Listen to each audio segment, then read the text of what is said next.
Chapter 11, wherein the butterflies go on a spree, and Freckles informs the Bird Woman. "I wish," said Freckles at breakfast one morning, "that I had some way to be sending a message to the Bird Woman. I've something at the swamp that I'm believing never happened before, and surely she'll be wanting it." "What now, Freckles?" asked Mrs. Duncan. "Why, the oddest thing you ever heard of," said Freckles. "The whole insect tribe gone on a spree. I'm supposing it's my doings, but it all happened by accident like. You see, on the swale side of the line, right against me trail, there's one of these scrub wild crab trees. Where the grass grows thick around it is the finest place you ever conceived of for snakes. Having women about has set me trying to clear out those fellows a bit, and yesterday I noticed that tree in passing. It struck me that it would be a good idea to be taking it out. First I thought I'd take me hatchet and cut it down, for it ain't thicker than my upper arm. Then I remembered how it was blooming in the spring and filling all the air with sweetness. The coloring of the blossoms is beautiful, and I hated to be killing it. I just cut the grass short all around it. Then I started at the ground, trimmed up the trunk near the height of me shoulder, and left the top spreading. That made it look so truly ornamental that, idle-like, I chips off the rough places neat, and this morning, on my soul, it's a sight. You see, cutting off the limbs and trimming up the trunk sets the sap running. In this hot sun it ferments in a few hours. There isn't much room for more things to crowd on that tree than there are, and to get drunker isn't nowadays possible." "Well, I'll be darned on!" exclaimed Mrs. Duncan. "What kind of things do you mean, Freckles?" "Why, just an army of black ants. Some of them are sucking away like old topers. Some of them are setting up on their tails and hind legs, fiddling with their forefeet and wiping their eyes. Some are rolling on the ground contented. There are quantities of big blue bottle flies all over the bark and hanging on the grasses around, too drunk to steer a course flying, so they just buzz away like flying, and all the time sitting still. The snake feeders are too full to feed anything, even more sap to themselves. There's a lot of hard-backed bugs, beetles I guess, colored like the brown, blue, and black of a peacock's tail. They hang on until their legs of them are so wake they can't stick a minute longer. And then they break away and fall to the ground. They just lay there on their backs, fably clawing air. When it wears a bit, up they get and go crawling back for more, and they so full they bump into each other and roll over. Sometimes they can't climb the tree until they wait to sober up a little. There's a lot of big black and gold bumblebees done for entire, stumbling over the bark and rolling on the ground. They just lay there on their backs, rocking from side to side, singing to themselves like fat, happy babies. The wild bees keep up a steady buzzing with the beating of their wings. The butterflies are the worst old topers of them all. They're just a circus.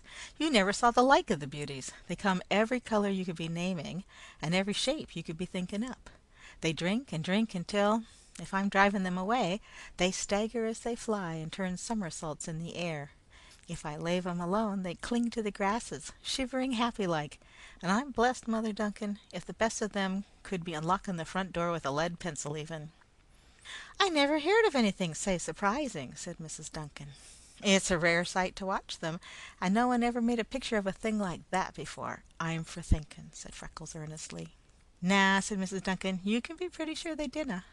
The Bird Woman must have word in some way. If ye walk the line, and I walk to town and tell her. If you think you can wait until after supper, I am most sure you can gang yourself, for Duncan is coming home, and he'd be glad to watch for ye. If he doesna come, and not any passes that I can send word with today, I really will gang early in the morning and tell her myself." Freckles took his lunch and went to the swamp. He walked and watched eagerly. He could find no trace of anything, yet he felt a tense nervousness, as if trouble might be brooding. He examined every section of the wire and kept watchful eyes on the grasses of the swale in an effort to discover if anyone had passed through them, but he could discover no trace of anything to justify his fears. He tilted his hat brim to shade his face and looked for his chickens. They were hanging almost beyond sight in the sky. "Gee," he said, "if I only had your sharp eyes and convenient location now, I wouldn't need be troubling so." He reached his room and cautiously scanned the entrance before he stepped in. Then he pushed the bushes apart with his right arm and entered, his left hand on the butt of his favorite revolver. Instantly he knew that someone had been there. He stepped to the center of the room, closely scanning each wall and the floor. He could find no trace of a clue to confirm his belief, yet so intimate was he with the spirit of the place that he knew. How he knew he could not have told, yet he did know that someone had entered his room, sat on his benches, and walked over his floor. He was surest about the case. Nothing was disturbed, yet it seemed to Freckles that he could see where prying fingers had tried the lock. He stepped behind the case, carefully examining the ground all around it. Close beside the tree to which it was nailed he found a deep, fresh footprint in the spongy soil. A long, narrow print that was never made by the foot of Wesner. His heart tugged in his breast as he mentally measured the print, but he did not linger, for now the feeling arose that he was being watched. It seemed to him that he could feel the eyes of some intruder at his back. He knew he was examining things too closely. If anyone were watching, he would not want him to know that he felt it. He took the most open way and carried water for his flowers and moss as usual. But he put himself in no position in which he was fully exposed, and his hand was close to his revolver constantly. Growing restive at last under the strain, he plunged boldly into the swamp and searched minutely all around his room. But he could not discover the least thing to give him further cause for alarm. He unlocked his case, took out his wheel, and for the remainder of the day he rode and watched as he never had before. Several times he locked the wheel and crossed the swamp on foot, zigzagging to cover all the space possible. Every rod he traveled he used the caution that sprang from knowledge of danger and the direction from which it would probably come. Several times he thought of sending for McLean, but for his life he could not make up his mind to do it, and with nothing more tangible than one footprint to justify him. He waited until he was sure Duncan would be home, if he were coming for the night, before he went to supper. The first thing he saw as he crossed the swale was the big bays in the yard. There had been no one passing that day, and Duncan readily agreed to watch until Freckles rode to town. He told Duncan of the footprint and urged him to guard closely. Duncan said that he may rest easy, and filling his pipe and taking a good revolver, the man went to the Limberlost. Freckles made himself clean and neat and raced to town, but it was night and the stars were shining before he reached the home of the Bird Woman. From afar he could see that the house was ablaze with lights. The lawn and veranda were strung with fancy lanterns and alive with people. He thought his errand important, so to turn back never occurred to Freckles. This was all the time or opportunity he would have. He must see the Bird Woman, and see her at once. He leaned his wheel inside the fence and walked up the broad front entrance. As he neared the steps he saw that the place was swarming with young people, and the Angel, with an excuse to a group that surrounded her, came hurrying to him.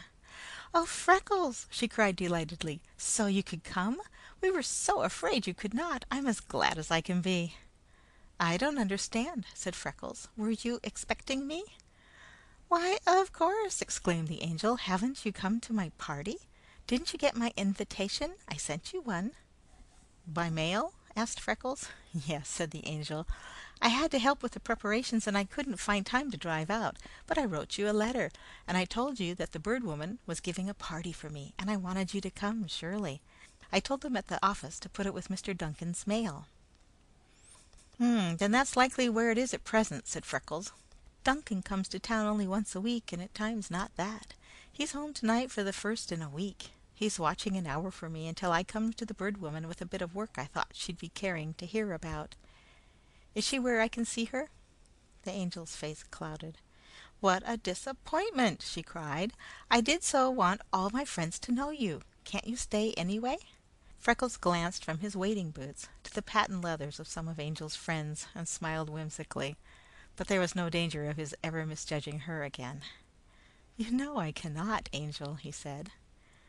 "I am afraid I do," she said ruefully. "It's too bad. But there's a thing I want for you more than to come to my party, and that is to hang on and win with your work. I think of you every day, and I just pray that those thieves are not getting ahead of you.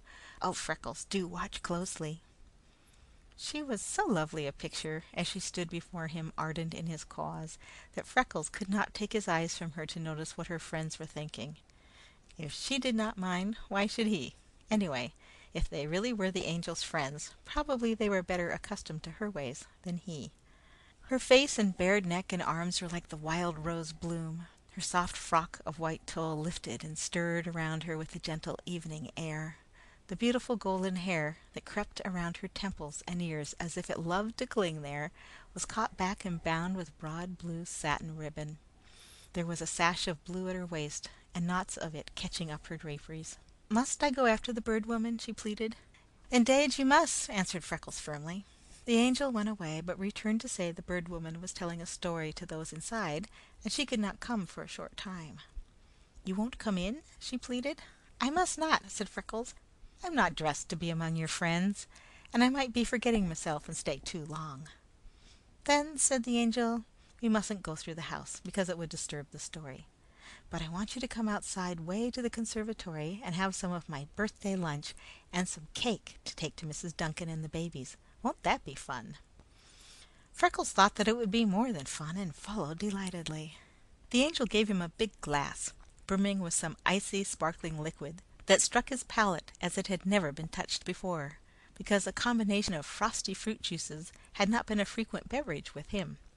The night was warm, and the angel most beautiful and kind. A triple delirium of spirit, mind, and body seized upon him and developed a boldness all unnatural. He slightly parted the heavy curtains that separated the conservatory from the company and looked between. He almost stopped breathing. He had read of things like that, but he never had seen them. The open space seemed to stretch through half a dozen rooms, all ablaze with lights, perfumed with flowers, and filled with elegantly dressed people. There were glimpses of polished floors, sparkling glass, and fine furnishings. From somewhere the voice of his beloved Bird Woman arose and fell. The angel crowded beside him and was watching also. "Doesn't it look pretty?" she whispered. "Do you suppose heaven is any finer than that?" asked Freckles. The angel began to laugh. "Do you want to be laughing harder than that?" queried Freckles. "A laugh is always good," said the angel. "A little more avoirdupois won't hurt me. Go ahead." "Well, then," said Freckles, "it's only that I feel all over as if I belonged here. I could wear fine clothes and move over those floors and hold me own against the best of them." "But where does my laugh come in?" demanded the angel, as if she had been defrauded. "And you ask me where the laugh comes in, looking me in the face after that," marveled Freckles. "I wouldn't be so foolish as to laugh at such a manifest truth as that," said the angel. "Anyone who knows you even half as well as I do knows that you are never guilty of a discourtesy, and you move with twice the grace of any man here. Why shouldn't you feel as if you belonged where people are graceful and courteous?" "On my soul," said Freckles, "you are kind to be thinking it. You are doubly kind to be saying it." The curtains parted and a woman came toward them. Her silks and laces trailed across the polished floors. The lights gleamed on her neck and arms and flashed from rare jewels. She was smiling brightly, and until she spoke, Freckles had not realized fully that it was his loved Bird Woman. Noticing his bewilderment, she cried, "Why, Freckles, don't you know me in my war clothes?" "I do in the uniform in which you fight the Limberlost," said Freckles. The Bird Woman laughed. Then he told her why he had come, but she scarcely could believe him. She could not say exactly when she would go, but she would make it as soon as possible, for she was most anxious for the study. While they talked, the angel was busy packing a box of sandwiches, cake, fruit, and flowers. She gave him a last frosty glass, thanked him repeatedly for bringing news of new material. Then Freckles went into the night. He rode toward the Limberlost with his eyes on the stars. Presently he removed his hat, hung it to his belt, and ruffled his hair to the sweep of the night wind. He filled the air all the way with snatches of oratorios, gospel hymns, and dialect, and coon songs, in a startlingly varied program. The one thing Freckles knew that he could do was to sing. The Duncans heard him coming a mile up the corduroy and could not believe their senses. Freckles unfastened the box from his belt and gave Mrs. Duncan and the children all the edibles it contained, except for one big piece of cake that he carried to the sweet-loving Duncan. He put the flowers back in the box and set it among his books. He did not say anything, but they understood it was not to be touched. "That's Freckles' flowers," said a tiny Scotsman. "But," he added cheerfully, "it's our sweeties." Freckles' face slowly flushed as he took Duncan's cake and started toward the swamp. While Duncan ate, Freckles told him something about the evening, as well as he could find words to express himself, and the big man was so amazed he kept forgetting the treat in his hands. Then Freckles mounted his wheel and began a spin that terminated only when the biggest Plymouth Rock in Duncan's coop saluted a new day, and long lines of light reddened the east. As he rode, he sang. While he sang, he worshipped. But the God he tried to glorify was a dim and far-away mystery. The angel was warm flesh and blood. Every time he passed the little bark-covered imprint on the trail, he dismounted, removed his hat, solemnly knelt, and laid his lips on the impression. Because he kept no account himself, only the laughing-faced old man of the moon knew how often it happened. And as from the beginning to the follies of earth, that gentleman has ever been kind. With the near approach of dawn, Freckles turned his last note. Wearied almost to falling, he turned from the trail into the path leading to the cabin for a few hours' rest.